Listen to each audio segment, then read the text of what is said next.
Abigoliah, I know you hate live podcast recordings. I do. I love performing on live podcast recordings. I often skip them because the audio is different than the rest of the podcast. If I promise you pristine audio when you do a live podcast recording of All British Comedy Explained. Yes, but only if we have an amazing guest who How about Paul Whitehouse from The Fast Show? a national treasure. We're going to be at the London Podcast Festival on Saturday, the 12th of September at 7 p.m. Paul Whitehouse will be our guest, and we'll be talking to him about The Fast Show. Yes, it's a show that goes super speedy and It's a little bit whoa, it's a little bit way, it's a little bit. it's like TikTok 30 years before TikTok happened. And I'm afraid I will be very, very drunk. I don't know what that means yet.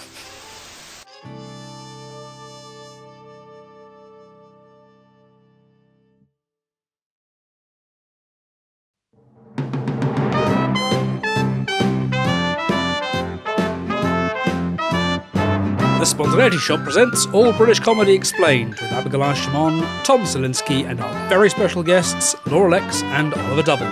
This episode, The Comedy Bureau, Part 2. Welcome to All British Comedy Explained, the podcast where I, Abigoliah Schamaun, a stand-up comedian, finally learn about all the British comedy I've been missing out on.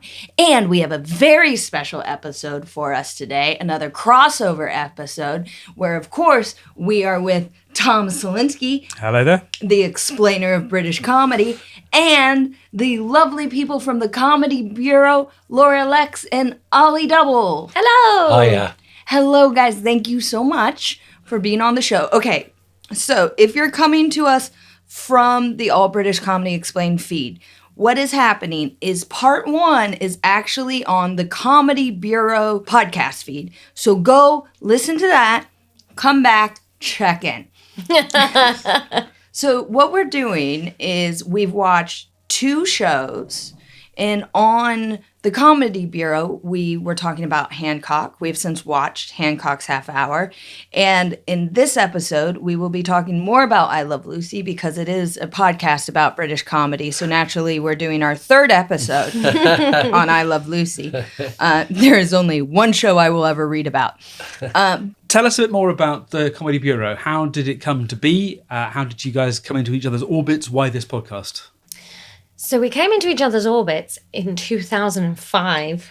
Wow. When I started university, and Ollie was my professor, doing a drama degree. So this is a whole educating Rita thing we got going on here. Yeah, fine. Yeah, we'll go with that. And I did an undergraduate degree in drama and theatre studies, and then did an undergraduate master's degree in stand-up comedy and studied with Ollie, and that kind of like created my career in stand-up. That's how I started doing it practically, was part of the... Because we used to do a thing where we used to run a weekly comedy night in one of the student bars, and they had to come and do new stuff every time. And that's asking quite a lot. But Laura was amazing, actually. Partly because, I mean, I don't know if this picks up on themes that we've talked about before, but I mean, you didn't stick to one thing. It was like trying something different, like not just different material, but different kind of material. I think because I never thought I would become a comedian. I think we had to do, there were like 10 a term at Monkey Shine Comedy Club on the campus, and we did 6 of them or something like that. Yes. And so were you like a hard-hitting satirical comic one week and a prop comic the next week? And then a pun. Because I had no Fantastic. interest. I didn't think I would do this as a career. So I was just like, well, let's experiment then. I'll tell a story this week.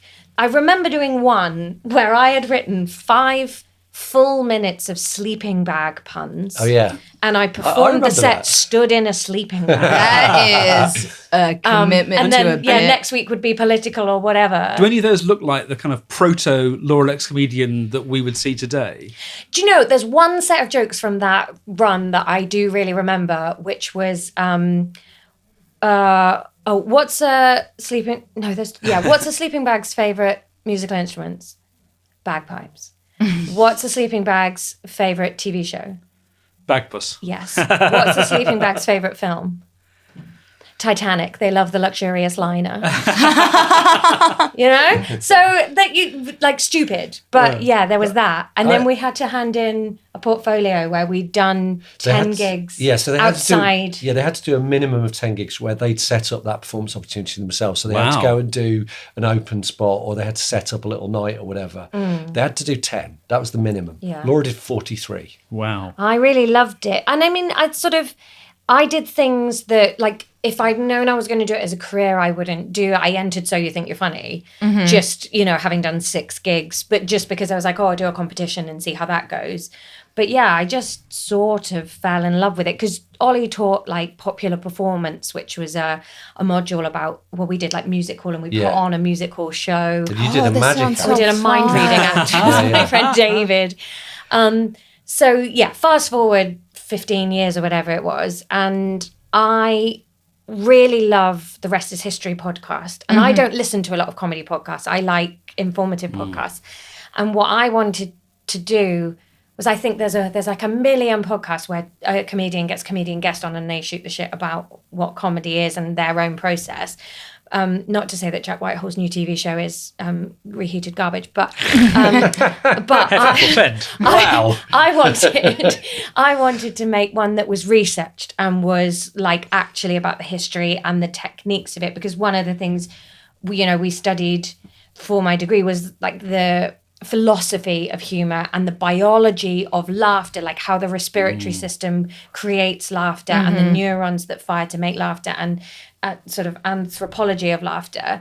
And so I think I was in the middle of a different project and I did a classic Laura thing and just fired off a quick email to Ollie going, I'm sure you're up to your neck in academia and a million life projects, but would you have any interest? Because I can't do this, doesn't exist without Ollie. And luckily, Ollie. Yeah, it got to me.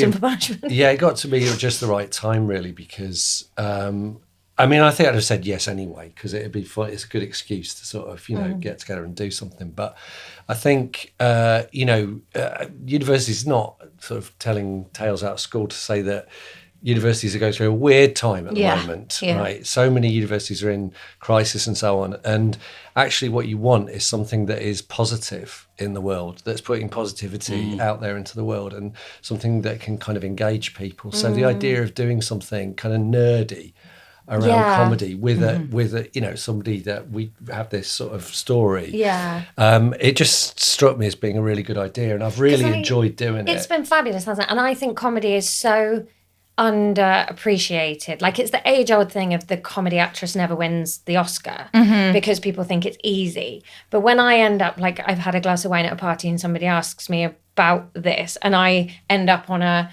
tangent after tangent talking about how being bipedal is the reason we laugh, and if we were still on all fours we wouldn't laugh because our front limbs would hit into our respiratory system, and it's only the dexterity. And actually, like, archaeologists have found that they found the point in our evolution where we went upright and we were talking before that, and you can tell that from the size of the spinal column and all of this stuff, and like how laughter actually occurs in the world is so different to how we think it does, that like 90% of laughter is done by the speaker, not the receiver, because it's nothing to do with humor. It's all linguistic coloring. People will go, oh God, I've never thought about any of it. And you kind of go, yeah, because unless you sat and read all the books that Ollie has in his office or that I got to study at university, you wouldn't. And so a podcast felt like a really nice way to sort of start maybe filtering that out into the world. Man, I'm going to steal all that. Like, it's so because I listen to the Abby. podcast and I love it, but the thing is whenever someone corners me after a few glasses of wine and asks me about comedy, I just want to avoid the conversation because I've had the conversation so many times. What's it like to bomb? How do you get up there? All that stuff that I'm like, I'm busy.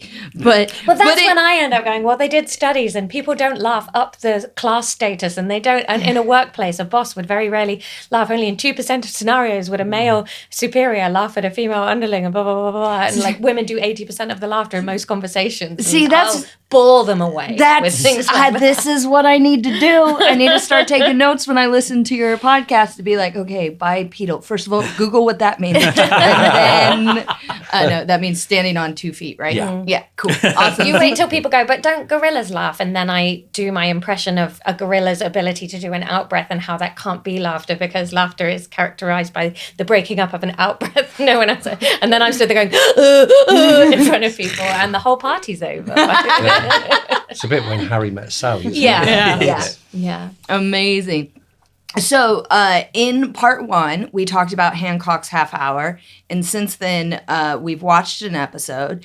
And in this part 2, we will be talking about I Love Lucy again. Now, I want listeners to know that if you want a full comprehensive backstory of I Love Lucy, we have here already on All British Comedy Explained done part 1 and part 2. In this episode, we will be focusing specifically on America's first girl writer, Madeline Pugh. But we did also watch an episode of I Love Lucy. So I wanted kind of everyone's opinion of the two. Hancock's half hour, I Love Lucy. What did you think and why did you like I Love Lucy more? Go. Well, I'll start because I'd never seen either of them. So You're the me in this one. And I don't know if I get kicked out of Britain for saying so. Hancock's half hour left me a bit cold, to be honest. I didn't warm to him, whereas Lucille Ball, you just warm to straight away. There's something for me off-putting in the monologuing to yourself or the audience. Like, what is that in Hancock's half hour? You know, because it's a one-man play essentially for most of it.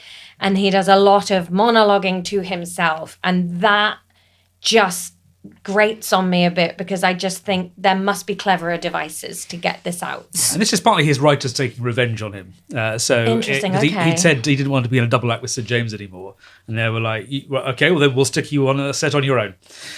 So that isn't typical of the whole run. And there are a couple of episodes in the latest, in that last series, which are like that. And we should say for Hancock's half hour, we watched the episode entitled The Radio Ham. Yep. And for I Love Lucy, we watched Kleptomaniac, which is in season 1, episode 20-something. Yeah. But the other thing I think they typify, and it's amazing to me that this gets, if not codified, then certainly you can see the trend starting so early. Like, it's often said that the difference between British and American sitcoms in terms of structure is that American sitcoms start with a problem and end with a solution. And British sitcoms begin with aspiration and end with dashed hopes. Oh, yeah. And you can see that so clearly here. Like, all Hancock wants to be is the hero of the hour. Yeah. And his own pride and incompetence just sabotages that until eventually he gives up and says, I'm not even going to bother trying. I think this was a slight issue with my version of this, with that episode. And maybe I need to have seen more just to establish a character. But I think because I came at it and his pride in himself gets popped, but I never saw him being a winner to have it popped. Like with, no, he never is. With Basil Fawlty or whatever, he's so unlikable that you don't mind having it punctured. Whereas this guy was a loser on his own in Loserville from the start. So when they continued to punch down on him, I just was like, oh, I'm not feeling vindicated by his failure. I mean, I think one of the things that's interesting about Hancock, because, you know, it starts in the 50s on radio. And I think one of the things that's interesting is it's really about the kind of dourness of British culture post-Second World War. I mean, like, rationing continued to 1954. Things went on the ration after the war that had never been rationed in the war. It was a grim time where everything shut on Sunday. And I think to some extent, people who'd have watched it at the time would have identified with Hancock. And that's why it's not punching down, because they're kind of like, well, he's sort of like me. I feel annoyed that everything's boring on a Sunday, or that, you know, I can't get ahead, or, you know, and his... You know, I suppose we're all capable of being sort of stupidly aspirational and realistically aspirational, and so you kind of go on his journey with him, I suppose. Yeah, I mean, in the Radio Ham, he is really like the modern day equivalent would be someone who's chronically online.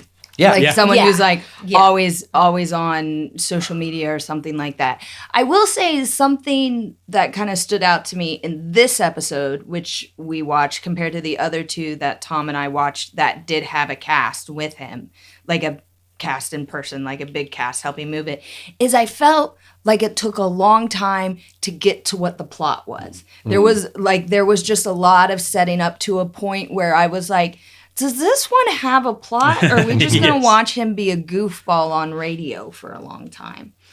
I mean, these early shows are all kind of like that to a greater or less extent. I mean, there's virtually no plot to this episode of I Love Lucy. It's just an Excuse excuse me? to get Huge her to the point plot. where she Her and Ethel can husband start. thinks she's a Yeah, kleptomaniac. and that is the end of the plot. I mean, it is interesting when it stops. I'm like, is there a whole other section of this? Because Yeah. they've just dressed up as gangsters and then nothing is Yes. resolved. Yeah.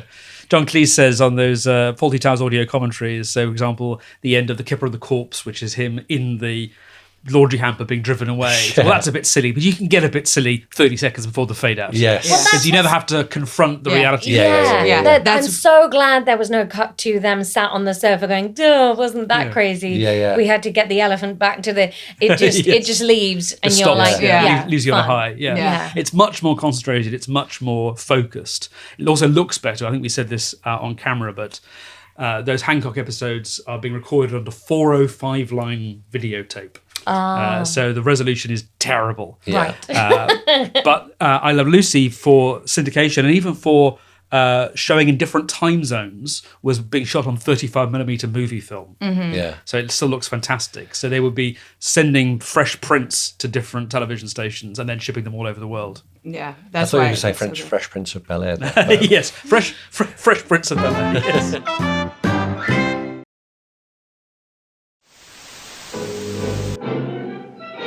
Great music. Just going to come right out and say it. The Yep. music's epic. It's not unlike talking to my mother on the phone. Yes, it's been very nice. Same time Monday.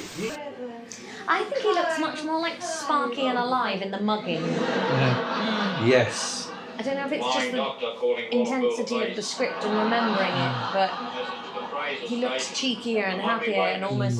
Just wrap him up and don't move him. He wasn't a happy soul, unfortunately. Comedian. Never put your hands on This is so like Rob Wilson's Fireman. What's the weather like out there?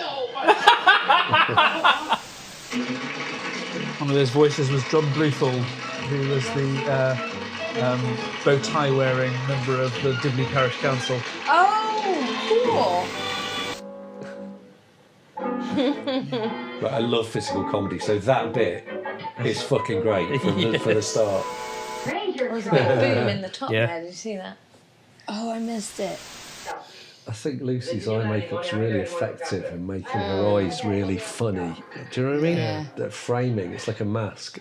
False eyelashes too. Yeah. No.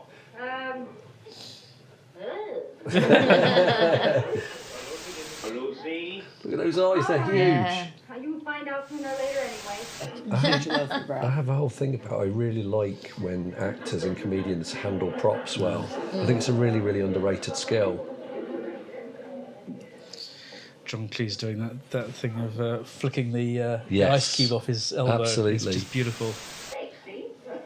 Ollie and Laura, do you think Vivian Vance slash Ethel Mertz is wearing false eyelashes? I'm a little obsessed with this. I love the thinking of ways to get them out of visibility is very funny. That's just like catching my daughter doing something. She angrily peels a potato. Amazing. That was so good. Yeah. Well, do you guys want to learn about Madeline Pugh? I Let's do it. definitely do. Okay, Yeah. so our main source for today is Laughing with Lucy, a book by Madeline Pugh with Bob Carroll Jr. And I will say, because we're recording this before our part 1 and part 2 come out, if you have any questions about I Love Lucy the show or Desilu Productions, I do know all the answers now. So, but just to kick it off, Madeline Pugh was an American sitcom writer, and she got her start, I guess, in 1951 with I Love Lucy. That's when I Love Lucy aired. To give you context, in 1951, The Goon Show was the most popular comedy here in Britain on radio, and Hancock's Half Hour didn't make it to TV until 1956. Yeah. So it's kind of like the space race where America's always winning. Well, so 1951, did you say that? That's this when I airs? Love Lucy aired.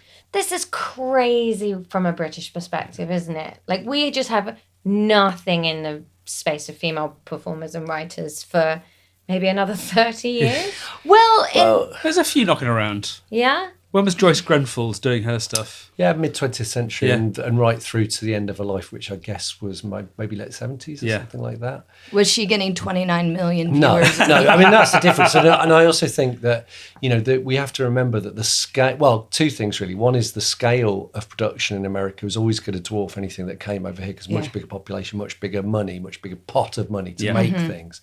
I think the other thing is, UK, I mean, to pick up on the point I made before, the UK was kicked to the ground in the war. I mean, its economy was that's the amazing thing about the Attlee government bringing the NHS in 1948 was that the country was broke. They still managed to do it. Have you ever heard of, the Shoreham Fort?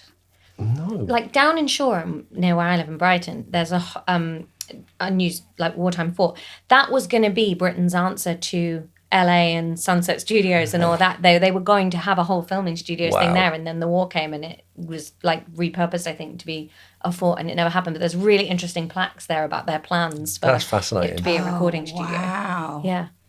But yeah, I think it is useful to bear in mind that the Second World War bankrupted Britain. Yes. And we were supercharged yeah. the American And we were economy. high on the hog after that. Yes. Yeah, we had a lot Yeah. of money. Well, I'll get into it. So, just to catch up, Madeline Pugh was born in 1921 in Indianapolis, Indiana, where she attended Shortridge High School, and she was the co-editor of her school newspaper. Shortridge High School, it's very hard to say, was a great school that really encouraged writers. Another one of her classmates who also served on the school paper was a little writer named Kurt Vonnegut. Wow. Yeah, so Kurt was a couple years younger, and they were both on the school newspaper together. She then attended Indiana University, which is also where my parents went to school, so go Hoosiers. And she majored in journalism. She actually wanted to be a war correspondent. And after she graduated in Oh, but America doesn't have many wars, so... But we like coming in late and taking pretty And pictures. starting them. Oh, boy, don't we? When she graduated in 1942, she was really looking to get her foot in the door any way she could. And this medical student she was dating suggested she reach out to a friend of a friend at a local radio station, and she landed her first job at Wire, which was a local NBC station. And there she wrote a little bit of everything. So back then you would also write the commercials, and she'd write the patter for the disc jockeys, and next up you're gonna hear from, and that's kind of when she started to shift her interest from being a war correspondent into more entertainment. And after working in Indiana, she got the bug to do more and be bigger. So she headed out to Los Angeles with some references from her bosses, and she pretty much immediately landed a job at NBC Network Radio out in LA. And she was there for 6 months, and she's like, I don't know about this. I think I'll go to CBS. And she did. She kind of walked in and talked her way into it. She was the second female writer they hired. This was in 1944. The first female writer CBS hired was Kathleen Haidt. Kathleen was more of a drama writer. She would go on to write Gunsmoke and The Waltons. But Madeline was their first female comedy writer. And there is a reason why she says she got her job in Indiana in 1942 and her job at CBS in 1944. Can you guys guess what it was? Oh, the male writers being shipped off to war? That's right. Ah. Oh, It that's was the war. amazing. It was the war. So like women making munitions over here and being land girls and things. It's like the men are off. So that's brilliant. yeah, well, and we've said this a little bit in part one, and we talked about it a lot off mic, but how you guys were saying after the war, women weren't as dominant in comedy anymore because it all shifted to these working men's clubs. Yeah. In America, the war helped move women's liberation forward, because what happened was people like Madeline got their door into CBS radio. And as she says, she's like, I think everyone thought that when the men came back, the women would just go back to work. And she's like, surprise, we didn't.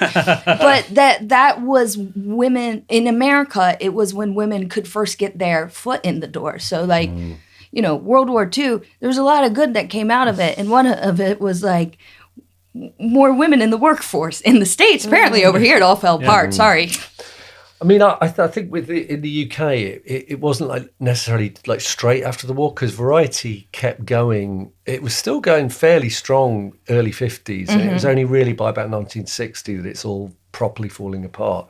But that's when the dominance of working men's clubs, where women could be members but not full members. I think even well into living memory, that was the case. Yeah. And so if you've got a situation where there might be some strippers on or something, Yeah. and it's it's structurally male-dominated environment. You know, you could have black comedians more easily than you could have female comedians. I'm talking about levels of, I mean, yeah, there were also working men's clubs that had formal colour bars. I mean, it's a pretty grim world if you look at it. Yeah. But also the pipeline's changed, hasn't it? So you've got men who are in the forces who have been entertaining the troops and cutting their teeth there, while the women, as you say, have been selling parachutes and working munitions factories, and they don't have the same opportunities to learn how to be entertainers. Well, you know, the Goons and also Hancock, you know, and people like Frankie Howard as well, they'd all done some performing in the war, you know, as part of either EDSA or something like that. As part of EDSA, or if they didn't get past the audition for EDSA, then just entertaining their local camp or whatever, like Frankie Howard. Yeah. So, in fact, that group of comedians was noted at the time as being like this rising generation, you know, coming out of the forces and hitting the variety circuit or whatever. Yeah. That's interesting, because in America, from what I know, and I couldn't have this wrong because I don't have a complete comprehensive knowledge of it, but in America, who went over to entertain the troops, we just got Bob Hope to do it. Like, they just called in Hollywood. Desi Arnaz, who played Ricky Ricardo, was enlisted and did entertain the troops at the base he was stationed at. That's what he did during the war. So Gracie Fields, who was a sort of singer and comedian, or the biggest star of a generation, she entertained the troops even while recovering from serious illness. You know, she was, you know, very, very big on the war effort. And weirdly, the right-wing press hated her. Oh, really? Yeah, absolutely.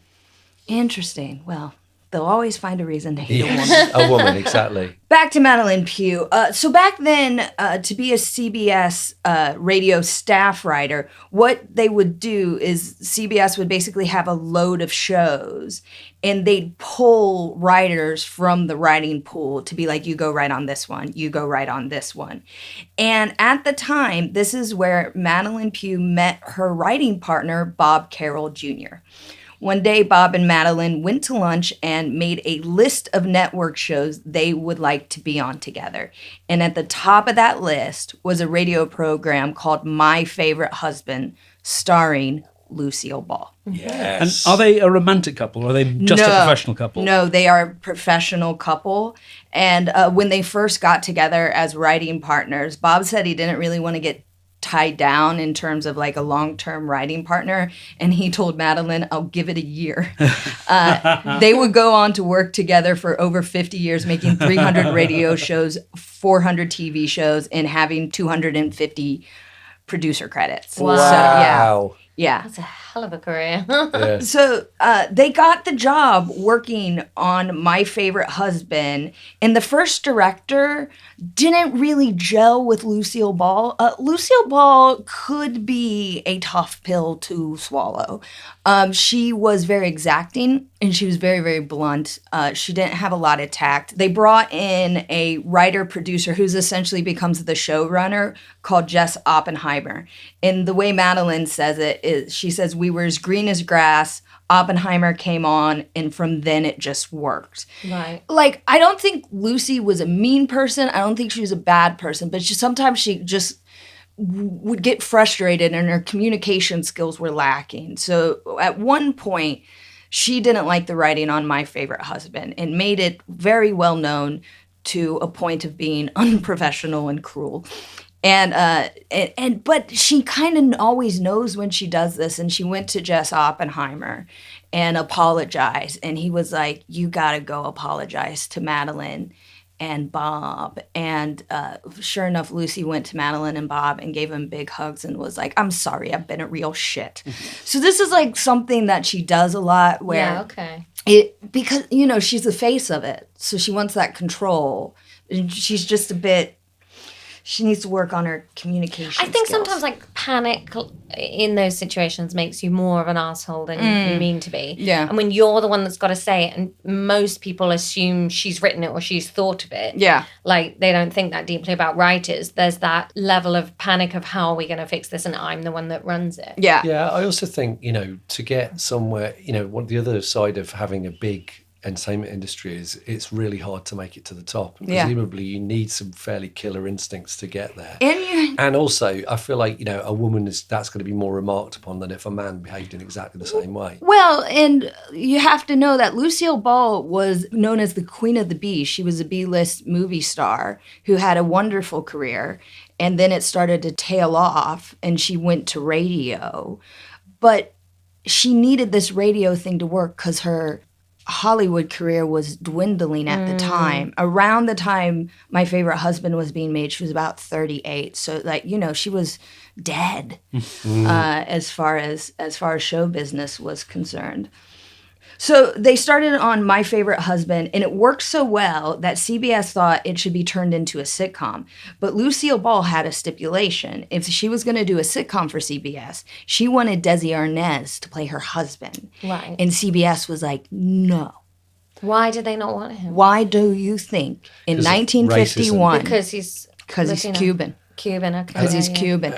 This show is credited as the first show to have an interracial couple on it. I was surprised by that. I have no concept of I Love Lucy. Oh, at you all. didn't even know Didn't this? Know, Oh. didn't know he was. We should have They seen are our a married part one. couple. Yeah. Right, yeah, didn't know. Off screen. They're married in real life. Okay. Okay. Oh my God. We should have sent her part one. We should have. Oh my God. Because he's brilliant. He's so Yeah, yeah, funny. Yeah. So He was a deadpan. band leader. That's what he did. He was he kind of like music hall sort of stuff. He would lead bands and then turn around and sing a song and tell a joke and bring on the girl and bring on the comedian. That's what he did. He was a live performer. And in fact, when CBS was like, no, you can't do this, they were like, we'll prove to you that the American public will go for this. They went on a live tour. Wow. And they put together a comedy sketch act, and it worked. But even then, CBS was like, I don't know about this. I'm not sure if it's going to work. But they really needed to keep Lucille Ball in CBS. My Favorite Husband was still going on. She was a Hollywood movie star. They wanted to keep her. So to placate the couple, what they did was they gave Desi Arnaz a radio quiz show to host called Your Tropical Trip on CBS radio, because they were like, see, now he's home, and now you don't have to worry about it, because you guys are working for the same company. Now, in order to do this, they had to ask the current host to step aside. But this was like this up and coming comedian that like had no clout in the game. His name was Johnny Carson. It really has nothing to do with the story, but I've been like, I gotta put in the Carson connection. But I just love the fact that Johnny Carson got bumped so Desi Arnaz could host a radio show. So they could keep Lucille Ball on the network. Eventually, CBS picked up the pilot, and by the way, when they went on their tour, they hired Bob Carroll and Madeline Pugh to write the sketches for the live tour. Okay. So when I Love Lucy got picked up, the idea was that Lucille Ball and Desi Arnaz would play a couple, the Ricardos. Ricky Ricardo was going to be a band leader, and Lucille Ball was going to be his husband, His wife. And but we know who wore the pants in that family, right? Wife and a housewife who's just desperate to be in the show. A lot of Right, what you know. I Love Lucy is her being like, Ricky, put me in the show. And they brought in Madeline Pugh and Bob Carroll Jr. to write it, with Jess Oppenheimer as the writer-producer who was overseeing it all. Now, at the time when they made the pilot basically just featured Ricky Ricardo and Lucille Ball as a double act. And when they were trying to find a sponsor for the show, they went to Philip Morris and someone at the Milton Bow Advertising Company who looked after Philip Morris asked their friend, Oscar Hammerstein II, what he thought of it. Now, who's Oscar Hammerstein II? Rodgers and Hammerstein? Rodgers and Hammerstein, yeah. So his thought on the pilot was, it's okay, but they should have neighbors. And Madeline Pugh says, as it turns out, Oscar was absolutely right. Any man who can write the sound of music should be listened to. Yes. Very good. And so the writing team set off to write season 1, and they added in the characters of their best friends, Fred and Ethel Mertz, who also were their landlord/best friends. The actress playing Ethel Mertz was a stage actress named Vivian Vance, and Fred Mertz was played by vaudevillian actor William Frawley. The team went off to write season 1, and nowadays when we think of an American network sitcom, we think of it being like 24 episodes, Yes. and we think of that writer's room, right? Yes. This is the thing that the British comedies don't have, a room of like 10, 15 writers Everybody pitching jokes. pitching Yeah. jokes, one person kind of overseeing, like, this is what the theme of this show will be. For I Love Lucy, the first season, they wrote 39 scripts. What? And it was just Jess Oppenheimer, Bob Carroll Jr., and Madeline Pugh. 39 scripts, 3 people, Bob and Madeline doing most of the work. Wow. Taking nothing away from them, I mean, thinking about the episode that we just watched, it's not quite as simple as think of a reason why Lucille Ball should pretend to be a gangster and then watch her do that. Mm-hmm. But part of the artistry is understanding who you're writing for Yes. and creating those opportunities. Yes. But that doesn't mean, as we said, these are not Fawlty Tower style plots that Right. take 11 weeks just to create the storyline. Right. And But I think what's fun and what must be interesting as a modern sitcom writer is the rules of society they have to play up against back here. Like, I was watching the beginning of this episode we've just watched, and he's like, why have you got £200?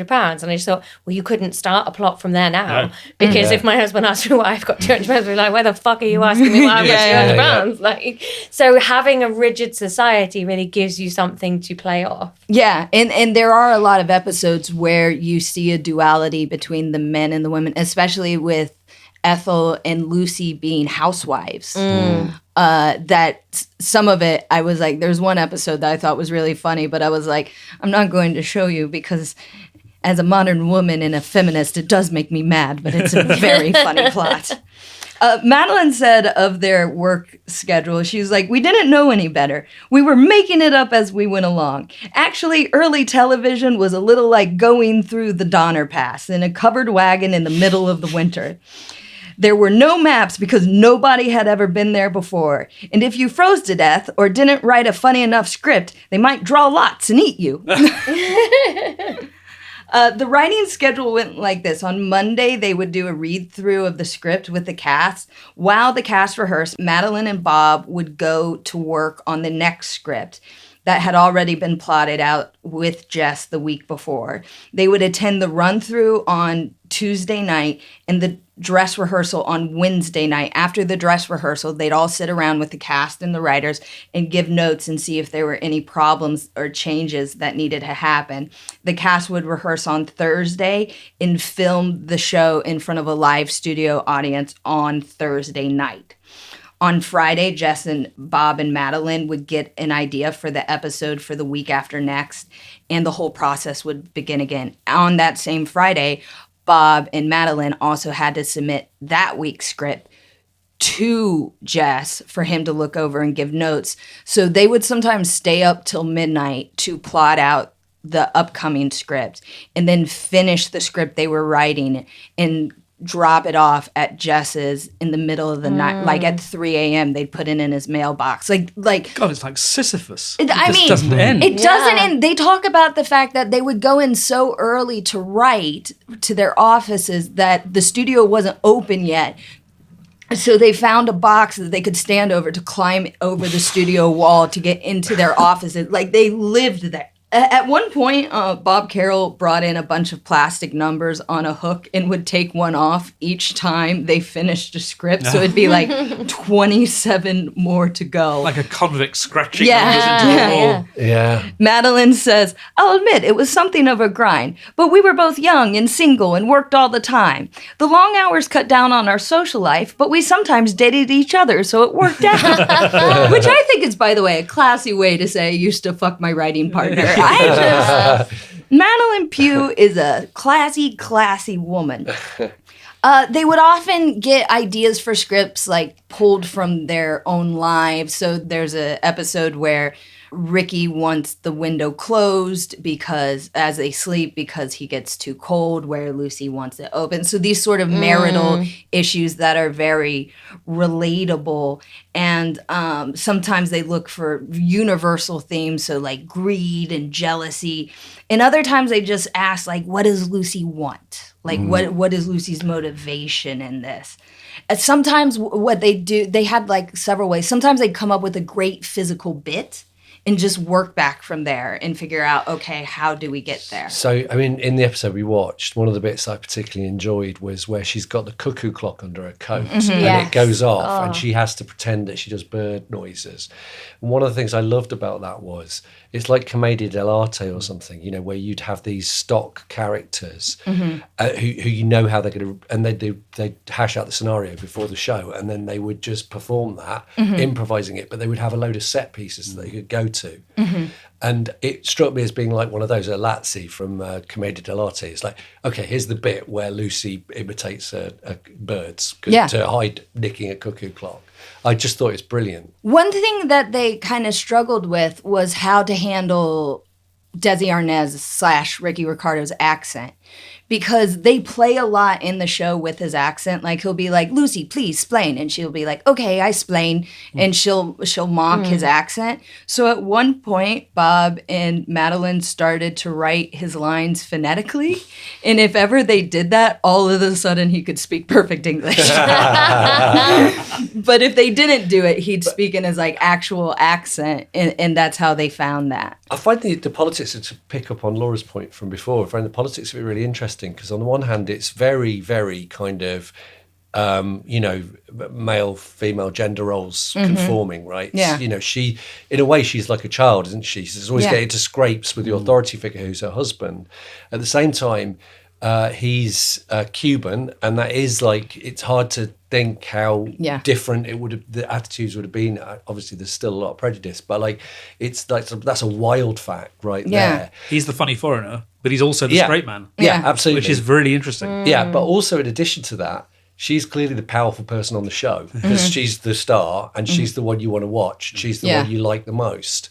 So there's all these weird contradictions in power and things. Yeah. It's really good. And another thing that they were heavily influenced by, and you kind of picked up on this immediately in this episode, was the like, all of a sudden they're like hiding behind something in order to move the plot forward. They were heavily influenced by French farce. Like there's a lot of like someone walks out of a room and someone walks in a room and hides something here. And then it's like, he's under the bed. No, he's not under the bed. And like that, like it's all over the show. Yeah. Like There are scenes in Shakespeare where somebody observes somebody talking from behind a wall or something.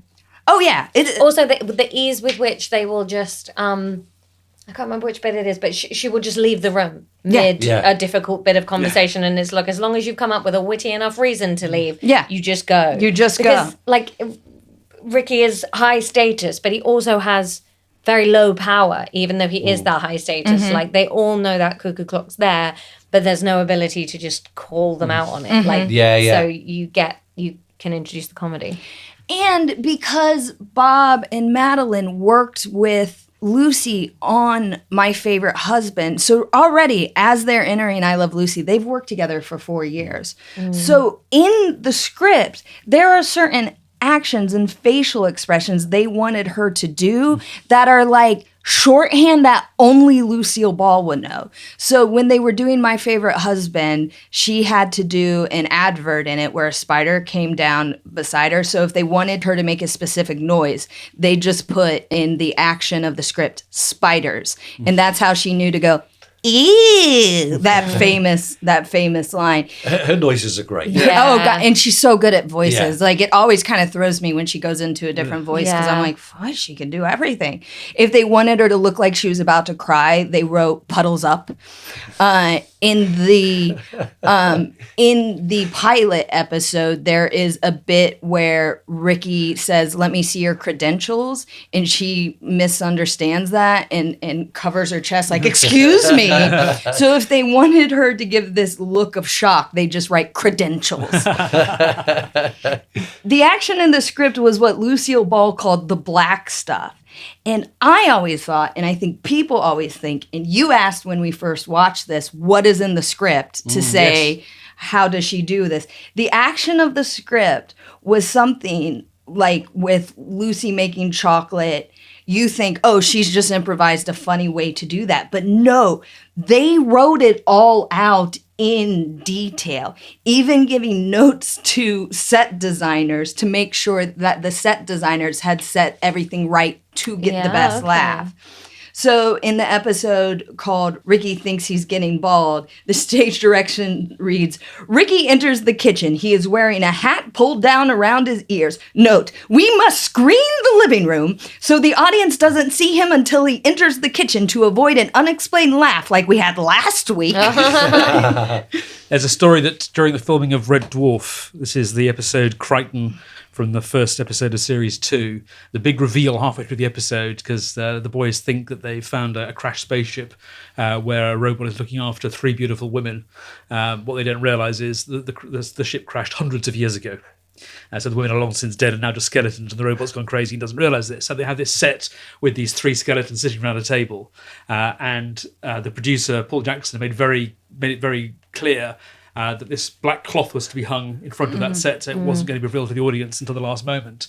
And then halfway through recording the first half of the episode, one of the stagehands pulled it down. No.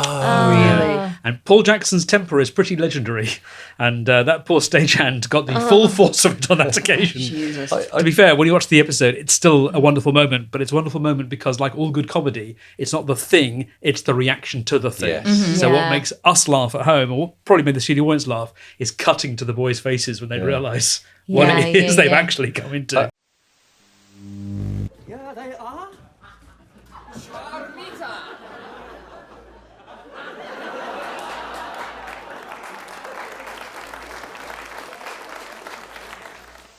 I once saw a taping of a Harry Hill show, and there was, I forget who it was now, some sports person, so I didn't really know who they were, but they were hiding behind his desk for the whole bit. And then they came out and nobody had seen them, so they'd been there for flipping ages. Yeah. Something similar on that SNL with Jimmy Fallon.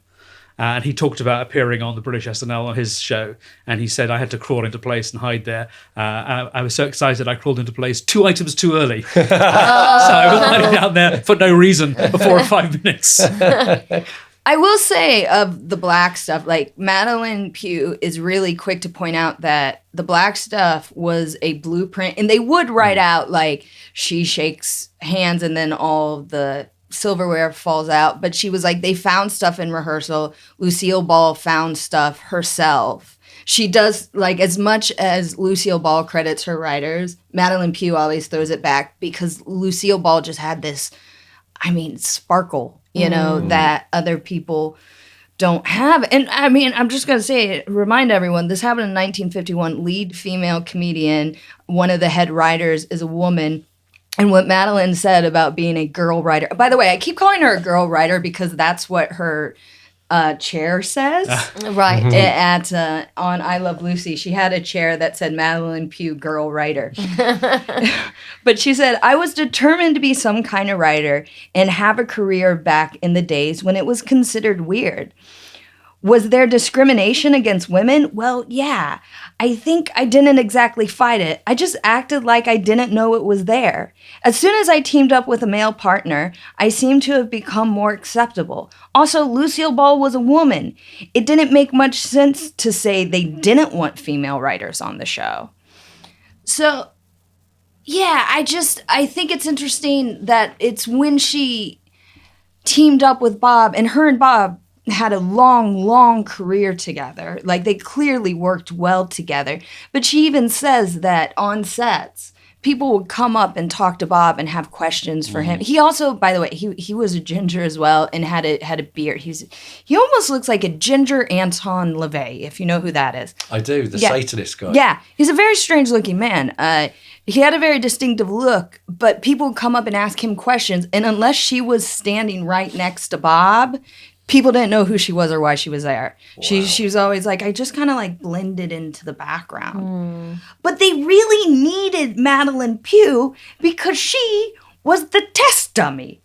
Sometimes in the black stuff, when they wrote a bit of really physical comedy in it, they'd write, "We tried this," so they knew it would be safe. If Lucy got rolled up into a carpet, Madeline got rolled up into a carpet first to make sure if it was safe. If Lucy did judo, Madeline did it first.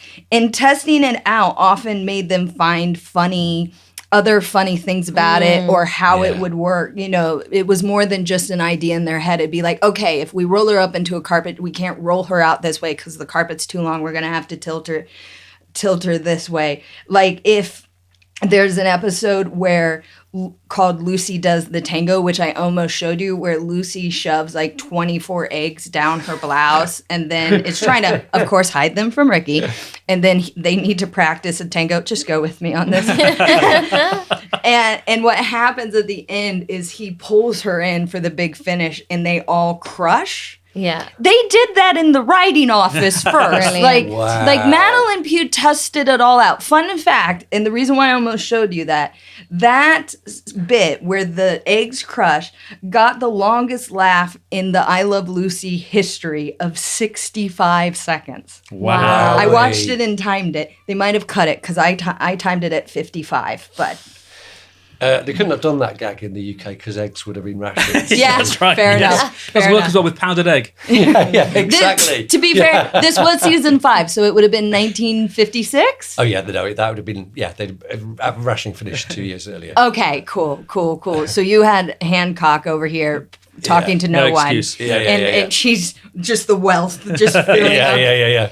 Did they ever do corpsing in this, or because there was none in this episode? Like No. in the cuckoo bit, I was like waiting to see a glimmer on one of them being unable to hold it, but no. Lucille Ball would never have such a thing. Early Hancock episodes went out live, and there's not only corpsing in some. There's one episode in particular called "The Airfield at the Bottom of My Garden," where there's a table that's supposed to fall apart that has started to fall apart too soon, and Hancock is having to hold on to it to hold it together, and everybody is corpsing, everybody is falling apart because it went out live. Yeah. You had one chance to do it. Yeah. And these didn't. They were film to film. Yeah, 35 millimeter And movie film. so they could do reshoots. They tried not to because film is so expensive. But you can see like very small things. I don't know if you noticed. She brings in the box. You could see she kind of almost drops the box. There were 2 slight line fluffs in this episode, and you see a boom mic. Yes, which I didn't notice. Tiny bit. I just as they're going into the cupboard, it just grazes the top of the screen. And to be fair, it's probably clearly visible at the top of the piece of 35mm movie film. Yes. It probably wouldn't have been visible because On a TV. all the TVs would be cropped a little bit more. Yeah.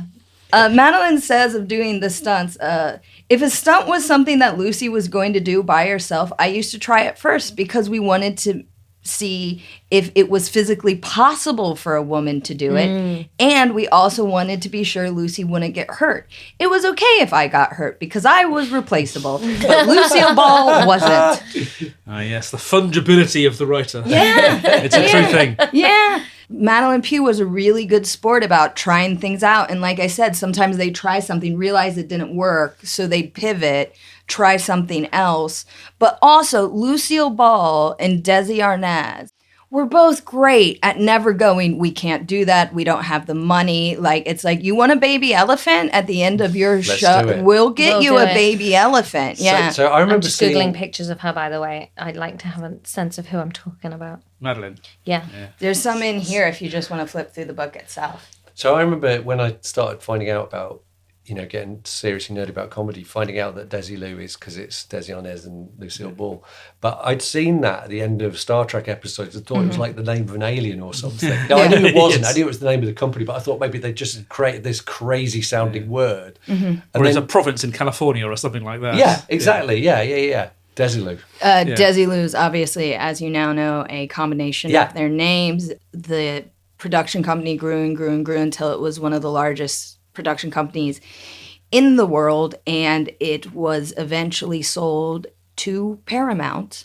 And the water tower, the famous water tower in what was RKO and then became Desilu and is now Paramount, used to say Desilu Productions on it. Yeah.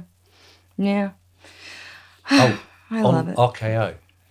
Did you know that was named after Vaudeville Circuit? No. Yeah, Radio Keith, Keith Orpheum. Orpheum, yeah. Yeah, and the Keith and Orpheum circuits merged, and then it was Radio Keith Orpheum. So Do you know at the height of their power that Desi Arnaz and Lucille Ball bought RKO Productions? And that is So also the film studio that gave both of them their first film contracts. oh, And then later on, they bought it. that's pretty successful. Wow. Isn't it? That is like, fuck you, I win. Yeah.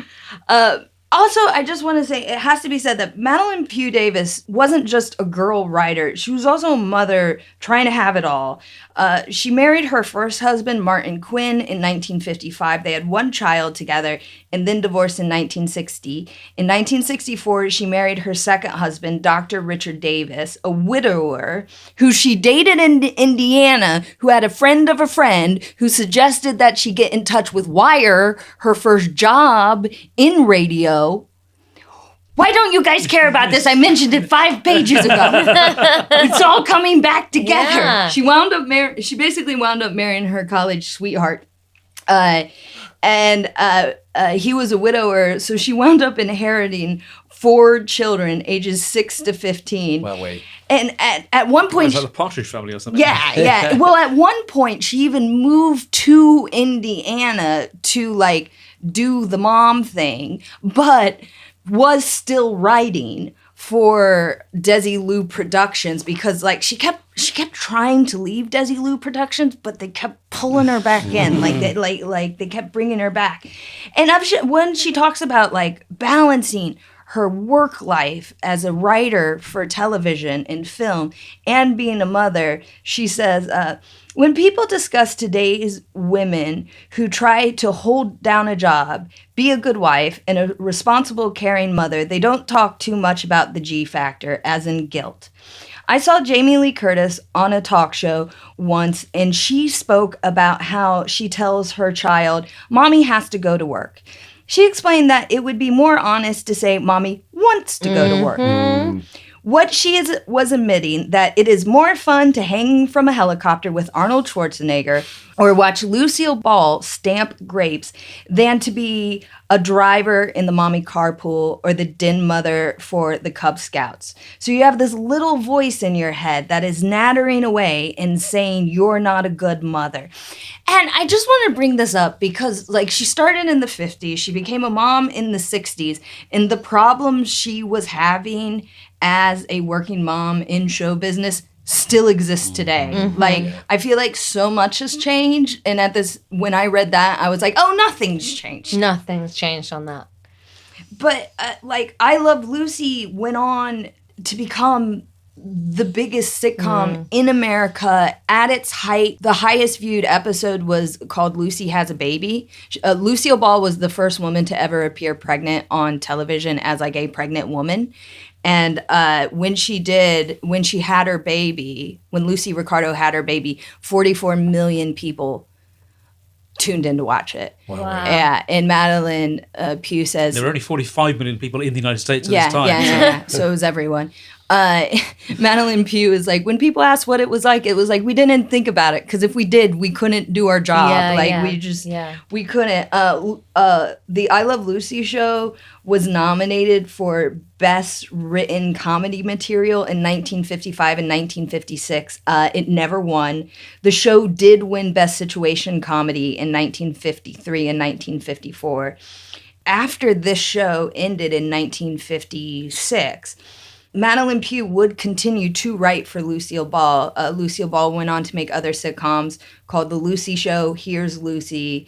There's the Lucy Does a Comedy Hour. And in 86, they did Life with Lucy. And all of these shows are basically the character of Lucy, but in different scenarios. So eventually she's no longer Lucy Ricardo. She's Lucy someone else, but it's the same character. It's kind of like, the way I can equate it is it's like, Jim Carrey in the 90s was always Jim Carrey in the 90s. You know what I mean? You weren't hiring him to be like a different person. Yeah, I mean, it's interesting, isn't it? Because, I mean, although I think in many, many ways, Hancock and I Love Lucy are really different, they're both situation comedies built around somebody's particular talent, where there's also an ambiguity about how that relates to the actual offstage person. Yeah. I know that there are differences. Aloysius Hancock, its middle name in Yes, so and Anthony John Hancock is the name of the real person, Yeah. and Anthony St. John Aloysius There we Hancock go. is the name of the character. but like the names are quite similar. Yes. Yes, remarkably similar. Yeah. Lucy Ricardo's hometown is Jamestown, New York. Lucille Ball's hometown is Jamestown, New York. It's and they're married. Yeah, and they're married. And it was important that they had to fight to have that marriage represented within the show. yeah. I was watching The Office bloopers the other day, and they often call Ellie Kemper's character the wrong name because she's the only one that has a different name in it. Like everybody, interesting. Angela and whatnot, she's called Angela, but Erin is Ellie. Yes. Ellie is Erin. And so I was watching that blooper reel the other day. Madeline Pugh and Bob Carroll Jr. went on to work on other shows like the Jane Wyman Show, the Paul Lynde Show. Jane Wyman? Weinman? Is that how you say that? Wyman, yes. I don't want to brag, but I know nothing about that one. Madeline Pugh and Bob Carroll Jr. went on to work on other shows such as the Jane Wyman Show. Wyman. Wyman, I said that right? Okay, It cool. sounded like saying Weinman. Wyman. Yeah. Madeline Pugh. Madeline Pugh. Oh, did she work on the Jane Wyman? She did. Yeah, She did. That's incredible. I was You know just gonna what? say Leave that. it in. I've heard of that one. Leave it in. Leave it in. I'm a messy queen who can't read. Who's They'd have left sweating it in the loaves. Lucy or I Love Lucy. Yeah. We don't have the film. We have to go with what we have. You don't think these mics are going to show up on the camera, do you? But she also wrote some films. Forever Darling, which was a film that starred Desi Arnaz and Lucille Ball. Same dynamic, different names, but same idea as the I Love Lucy show. And she also went on to work for 7 years as an executive producer of a long-running television series called Alice. Oh. Yeah, she Who was. the fuck is Alice? She was the producer of that. It was a kind of comedy. Thanks, Ollie. No. Alice, who the fuck is Alice? Nothing? Go ask Alice. It's Roy Chubby Brown reference. Oh! A novelty record that he did. It was the band Smokey, I think. It was sort of 70s band, and then they did a version where he just shouts that over the original lyrics. It was a simpler time. I feel like this is how our podcasts are different. We're like, no, we don't do vinyl. Yeah. Well, we don't do Roy Chubby Brown would be an excellent policy, actually. It would be very, very rap. My dad used to have a beanie cap with that on it Did he? when I was a kid, yeah. Was he a big Roy Chubby Brown I don't fan? think so. No, I've never heard it come up. I just remember he had a hat with that Wow. on it. I do remember watching Alice on Channel 4 in the 80s. Yeah. It was a American sitcom about three waitresses. I think it might have been a riff on Alice Doesn't Live Here Anymore. Oh, like a yeah. comedy riff on Alice Doesn't Live Here Anymore. Wow. Yeah. Yeah. That sounds good. Yeah. Yeah, it was good. I was thinking when that came up, I was like, well, I'll put that in the list of shows to do on the Patreon. Yeah. But Madeline Pugh, she started with America's First Sitcom as America's First Girl Writer. She never won an Emmy for any of her work, but she lived till 2011. Wow. Dying at age 90. She outlived Wow. all of them. She outlived Amazing. Lucy. She outlived Desi. She outlived Bob Carroll Jr. By the way, every time you say presumably Bob Carroll senior. Jr., you know where I'm going with Yes, this. absolutely. I keep thinking you're going to say Bob Carroll G's. who was a guy who used to have a puppet dog, Spit the dog. Yeah. Fun fact, in season 5 of I Love Lucy, to freshen things up, because I think poor Bob and Madeline were tired, and they brought in 2 other writers. So it was Madeline Pugh, Bob Carroll Jr., Bob Weiskopf, and Bob Schiller. So it was Madeline and the 3 Bobs, which right there, that's a sitcom. That's a sitcom.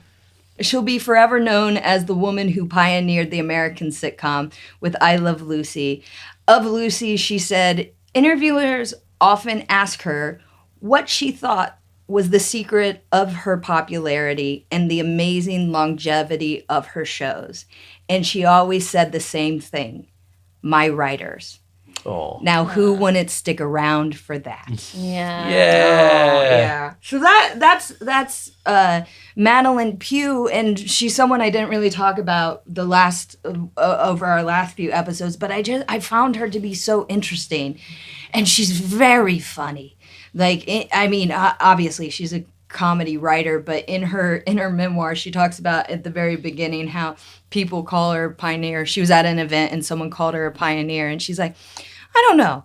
I don't often think of myself as a pioneer, but as I was home that night, churning butter and quilting, I thought about it some more. And it's just like never turned it off. Yeah. And I will say, too, she wrote this book after her writing partner, Bob, died. Oh. And in the afterwards, she mentions that he passed in 2007, or at least this came out after he passed. And in the afterwards, she was like, you'll notice it says with Bob Carroll Jr. And she was like, I wrote everything with him. And this counts too. And so it was important for her that his name was on her biography. That's really sweet. One thing I want to pick up on the I also don't think a male writer would do that, by the way. I just want to point that out. You're probably right. You were talking about the pregnancy, the giving birth episode. Mm-hmm.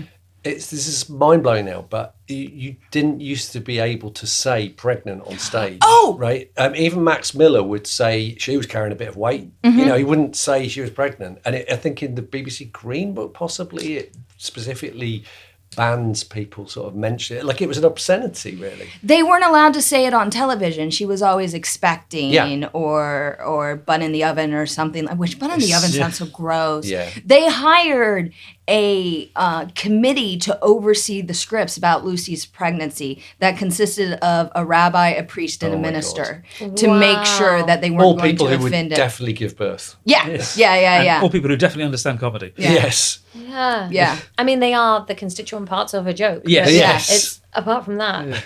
But I mean, Desi Arnaz and Lucille Ball said, and Madeline Pugh said that the committee were lovely to work with. Like they were totally on board with the idea. It was CBS who was like, "Don't say pregnant," and even the religious committee was like, "But she is pregnant." It's just a crazy sign of a societal ill, really. That the most fundamental thing, about animals reproduce. That's the thing that animals do. Yeah.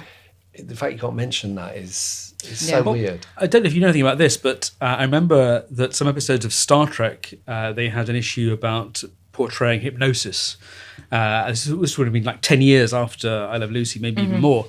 And the fear was if you depicted hypnosis on television, that the viewers at home would be hypnotized. And I couldn't help noticing that you can never see the doctor's face while he's hypnotizing Lucy. Now, to be fair, Lucy's face is funnier, but you think the way to shoot that would be to cut between them. You only ever see the back of his head. Yeah. So I wondered if that same regulation was still in force in the early 50s as it was in the mid 60s. I wonder I mean, part of me is like, well, no, because Lucy doesn't get hypnotized because she looks She's over to faking it. Ethel and Yeah, like right, gives yeah, that sure, like sure. fabulous wink that she does. At some point, and this has come up a few times, I'm going to show you a wonderful, obscure Channel 4 sitcom called Nightingales, which has got one of, I think, the funniest depictions of hypnosis, because the plot requires that 4 different people get hypnotized at different points, including at the end, the psychiatrist hypnotizing himself. wow. And so, because they don't have the time for this to be depicted, he has an extremely brisk method of hypnosis, which consists of picking up a pocket watch and just going, "You're tired, very tired, you're sleepy, very sleepy, you're asleep."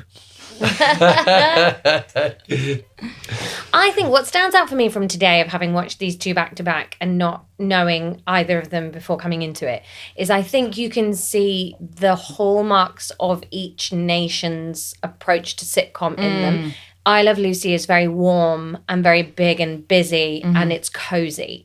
And Hancock's Half Hour is awkward and losery. And I think that's something that even in our warmer sitcoms, like a Gavin and Stacey, that people think of as being like really cozy, it's still awkward. And when the US remakes our biggest and best, like the Office remake, they cozy it up. It becomes, they cut the awkward. And I think you can see that in these really early examples of sitcom. Well, too, and Madeline talks about how sometimes they would write a script that ended on a bit more of a down note or a sour note, and Lucille Ball was like, no. We end on a happy moment. We always end on either like a big laugh or a happy moment. Yeah. And Madeline does say, she was like, I think she was right about that. Yeah. I think that's how it needed to end. But I think even our cozy, like, you know, you mentioned off air earlier, the royal family. Yeah. That it's awkward. Yeah. And the choice of music, like I think for US versus UK Office or for Royal Family, the music in the credits, like we go offbeat. We are not so comfortable with making something that's as cutesy perfect as the US is with sitcom. Yeah, I think that's a really good point. Yeah. Are you tempted to watch any more of either of these? Yes, genuinely, I will please to have series 1 from you, Abbott. Okay. Of Hancock's Half Hour. Yes, I'd be interested to watch the cast ones. Yeah. I'd be really interested to watch him bouncing off other people and have the like raucousness of Sid James in there, and to see that, because one thing I thought was really interesting in learning with Madeline Pugh here is, I suppose it's the longevity of this show. They had to get on well, but the writers, you know, give a claim to Lucille. Lucille gives it back to the writers, and then you saying that was the writers taking revenge on him for being an arsehole. You can't help but go, oh, that's too different. And Lucy was like hard to work with. At one point, she yelled at them so badly. And this was after I Love Lucy. This would have been probably when she was doing Here's Lucy. She yelled at Madeline and Bob so ferociously that they were like, okay, we gotta let her cool off. And they kind of like went somewhere else. They didn't go back to their office. They like went somewhere else to kind of like just chill out. Lucille Ball saw they weren't in their office, assumed they quit. And so when they walked back, all of their stuff was packed and they were fired. So like this is, I never know where to put all of Lucy being Lucy, the real Lucille Ball. But like Madeline Pugh was in and out of Lucy's life. She, like I said, she kind of tried to get away from Desilu Productions and tried to, but they kept pulling her in because at the same time she was incredibly gracious and she knew when she fucked up and yeah. So, but front facing, big happy family. Yeah. You know? And Madeline even says in this book, she's like, I'm not going to talk bad about her. She was dead by the time that Madeline wrote this book. And she's like, I think it lacks class to talk poorly about someone when they're not alive to defend themselves. So this is not going to be a gossipy book. But we do know that her and Bob used to fuck. And I think that's fun. It's really fun as well because, you know, the classic sort of Lucy in the show is getting into a scrape and finding a way out of it, you know, which is a very funny thing anyway. I mean, that's a brilliant engine for comedy, but particularly when you've got such a kind of brilliant face and voice to express all the different noises and faces that come with that. And then you know, the real Lucille is able to kind of fire people like that. Yeah. You know, so it's the opposite. Yeah. Yeah. I think watching the two of them together, it made me think what I like about a group sitcom is having a foil to come up against. Whereas in Hancock's Half Hour, he's coming up against himself, and you can't have that moment of, okay, it all went to shit, but I'm happy at the end of it. Like there's something for me, like he pulls on my heartstrings a little bit. I wonder how I'd get on with the radio version. Whether I'd feel less sorry for him. I just want to say, I found that when I first watched it too, because we watched one where he's just trying to get lunch at a lunch counter, and he keeps screwing it up through his own inadequacy. But I'm like, poor guy just wants a sandwich. Someone that's feed the thing. him. I'm like, just let the sad man play with his radio. Maybe I'm too woke modern, or like, but It's interesting you said about the sandwich, because like my dad came from a sort of working class background in Ipswich. He was the only child of a guy who worked for the railways and stuff. And he went to Cambridge, right? So he had some good breaks, my dad. And he said that when he went for his interview, he walked up and down Cambridge High Street, unable to build up the courage to go in anywhere and get something to eat. But I suppose what I'm trying to say is, people of that era, it's maybe now people are used to kind of going on social media saying, hi guys, look at my crazy life that I've been doing. And people are very good at self-presentation. Yeah. That hasn't always necessarily been the case, especially if there's kind of a class anxiety. And one of the things about the Hancock character is that he's very aware of his precarity, really, within, he's always wanting to be a bit swankier than he actually is. A bit like, Galton and Simpson. Oh, by the way, on the writers thing, I couldn't help noticing their photos are in the credits. Yes. So they're you see Hancock's photo and then you see Galton and Simpson's photo. It's quite interesting. Yeah. I don't think you would get that now. No. Now, Hancock was very dependent on them, and what happened after he fired them is noteworthy. Right.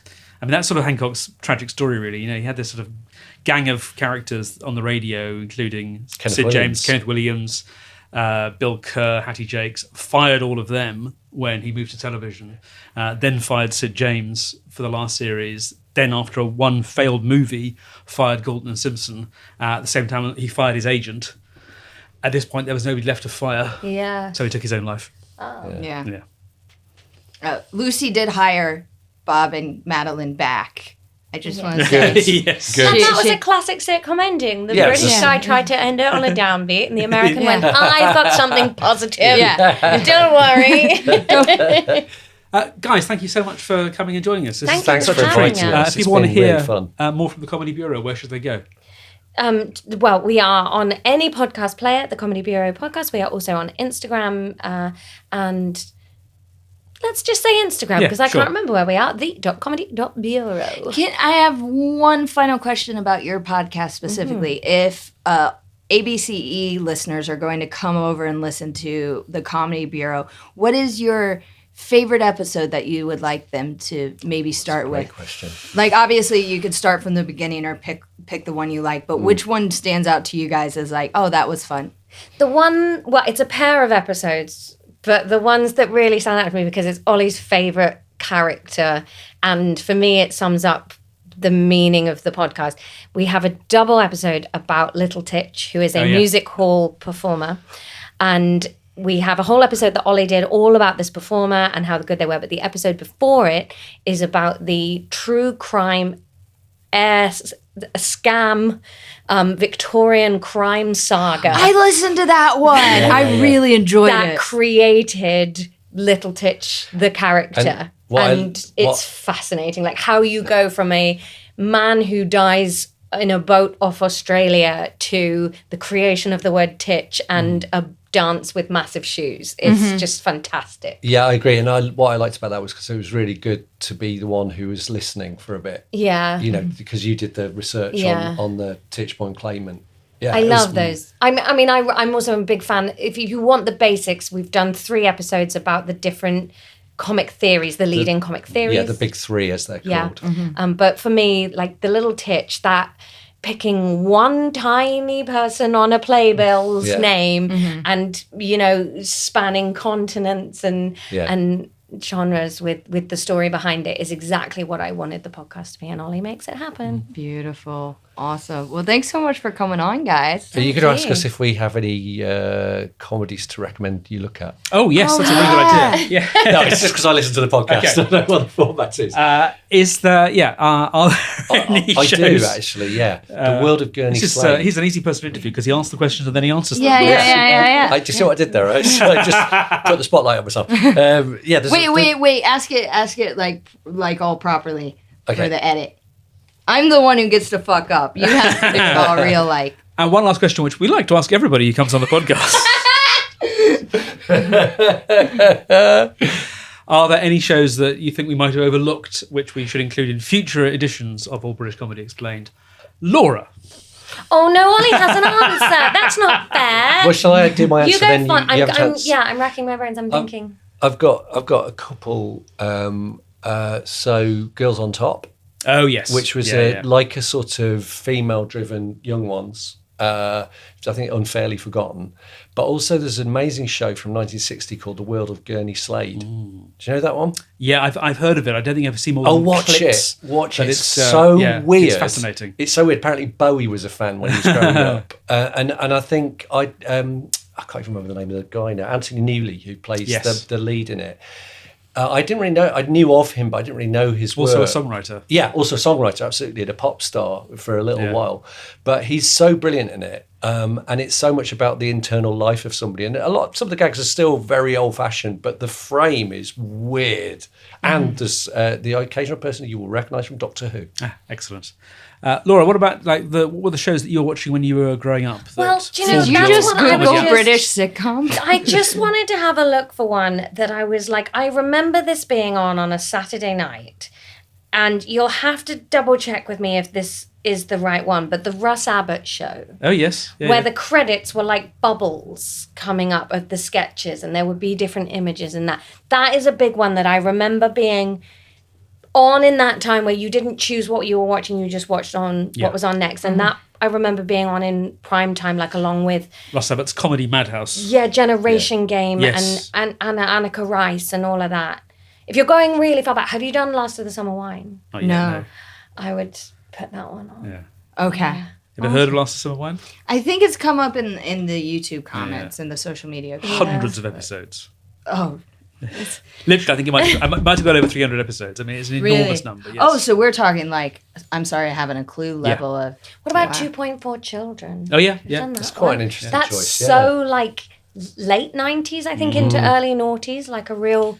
And that was part of this feeling around that time that the Americans were doing sitcom right or we were doing sitcoms wrong. And we had to copy the American model. We had to have writers' rooms, and we had to have longer runs, and we had to have warm family sitcoms, not these brittle sitcoms that we'd been doing up until now. And I don't know if that trend was altogether positive, but some very good shows came out of that.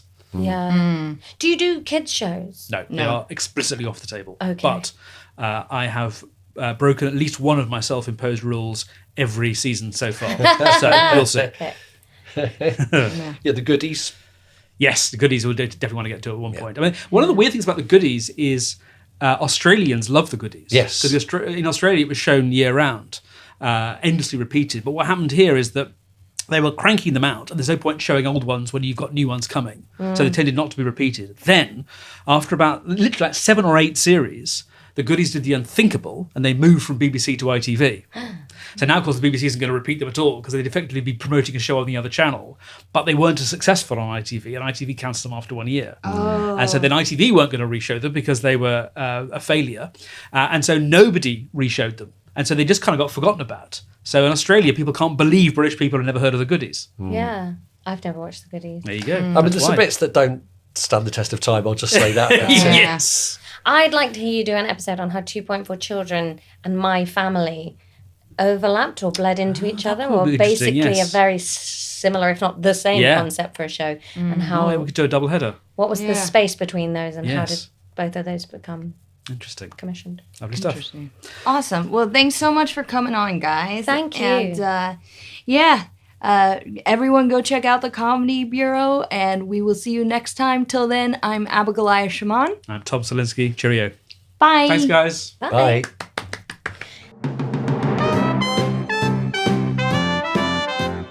You have been listening to All British Comedy Explained with Abigoliah, Schamaun, Tom Salinsky, and our very special guests, Laura Lexx and Oliver Double. It was a Spontaneity Shop production for the internet. Find us online at allbritishcomedy.com, join our Facebook group, sign up to our mailing list, or follow us on Instagram or TikTok. Coming soon, Season 3, Satire.